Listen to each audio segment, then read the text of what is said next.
வாங்கம்மா டேஸ்டியான சுவையான தக்காளி சாதம் எப்படி செய்யலான்னு பார்க்கலாம். பாருங்கம்மா, பார்க்கவே ரொம்ப டேஸ்ட்டாக இருக்கும். ஃபஸ்ட்டு இதுக்கு ஒரு சின்ன சைஸ் குக்கர் எடுத்துக்கோங்கம்மா. இதோ பாருங்கள், என் குக்கர் இவ்வளோ பெருசுக்கு தான் இருக்கும். நாங்கள் 2 பேர் தாம்மா. நான் 1 கிளாஸ் அளவுக்கு சாதா ரைஸ் தாம்மா எடுத்துக்கிட்டேன். அந்த கப்பு பார்த்திங்கன்னா இவ்வளோ பெருசுக்கு இருக்குமா. ஆமாம். 3 வெங்காயம் எடுத்துக்கிட்டேன், 3 தக்காளி எடுத்துக்கிட்டேம்மா.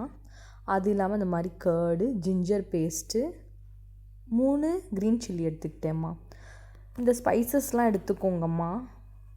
எடுத்துக்கிட்டா தான் டேஸ்ட்டாக இருக்கும். இப்போ குக்கரில் 2லேருந்து 3 ஸ்பூன் ஆயில் போட்டுக்கோங்கம்மா. ஆயில் போட்ட பின்ன கொஞ்சம் சூடாகட்டும்மா. உடனே போட்டுற வேணாம், கொஞ்சம் சூடாகட்டும். சூடாகட்டுக்கப்புறம் பிரியாணி இலை, 2 காடமும், 2 ஸ்டாருங்க, பட்டை கொஞ்சம், லவங்கம் ஒரு 4-5 போட்டுக்கலாமா. அது போட்டுக்கிட்டதுக்கப்புறம் கொஞ்சம் ஜீரம் ஆட் பண்ணிக்கிட்டேம்மா. கொஞ்சம் ஸ்மெல்லு நல்லாயிருக்கும். நல்லா வதக்கி விட்டுக்கோங்கம்மா, அப்போ தான் ஸ்மெல் நல்லா வருமா. நான் நீல வாக்கில் 2-3 வெங்காயத்தை வெட்டி வச்சுருக்கேம்மா. அதை இதில் ஆட் பண்ணிக்கலாம். நல்லா அதை கிண்டிக்கலாமா. அப்போ தான் அந்த ஸ்மெல்லு போகணுமா. நல்லா ப்ரௌன் கலரில் ஆகணும்.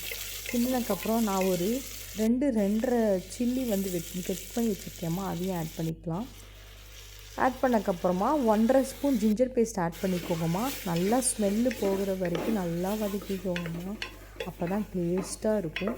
இது பின்ன 3 தக்காளி நம்ம ஆட் பண்ணிக்கலாமா. தக்காளி பெருசாகவே ஆட் பண்ணிக்கோங்க. ஏன்னா தக்காளி சாப்பாடுக்கு தக்காளி இருந்தால் தான் நல்லாயிருக்கும். நல்லா ஆட் பண்ணிக்கோங்கம்மா.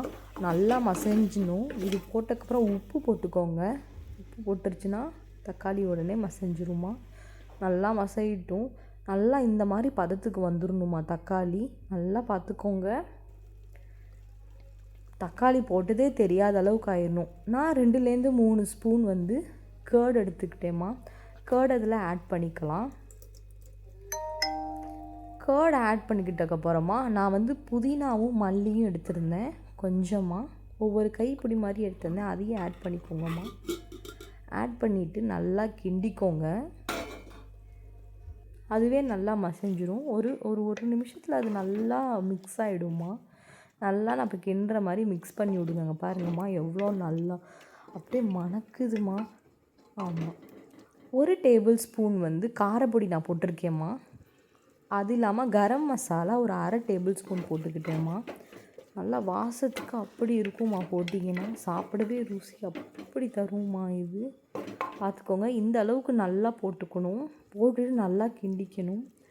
இப்போ எடுத்து வச்சிருந்த ரைஸை இதுக்குள்ளே போட்டுக்கலாமா. பாருங்கம்மா, என்ன பதத்தில் போட்டிருக்கேன்னு பார்த்துக்கோங்க. அப்புறம் இது கூட நான் 2 கப் தண்ணி ஊற்றிக்கிட்டேன். ஏன்னா ஆல்ரெடி நான் 1 கப் எடுத்து வச்சுருந்தேன். அதனால் 2 கப் நான் ஊற்றிக்கிட்டேம்மா. ஊற்றின பின்ன ஒரு 5 நிமிஷம் நல்லா அந்த மாதிரி கொதிய விட்டேம்மா. கொதிய விட்ட பிறகு நான் மூடி போட்டு 2 விசில் விட்டேம்மா. ஓரளவுக்கு மீடியம் ஃப்ளேமில் வச்சு 2 விசில் விட்டேன். ரொம்பவும் பண்ணிடக்கூடாது. இந்த மாதிரிலாம் பண்ணக்கூடாதுமா. அதான் நான் காட்டுறேன். அதுவே தணிஞ்சு வரணும். இப்படி பண்ணாதீங்க. பார்த்தா அவ்வளோ டேஸ்ட்டுமா. திறந்தோடனே அப்படியே ஸ்மெல்லு ஆளையே இழுத்துருச்சுமா. அவ்வளோ டேஸ்ட்டான தக்காளி சாதம். சாப்பிட்டுட்டு எப்படி இருக்குன்னு சொல்லுங்கள்.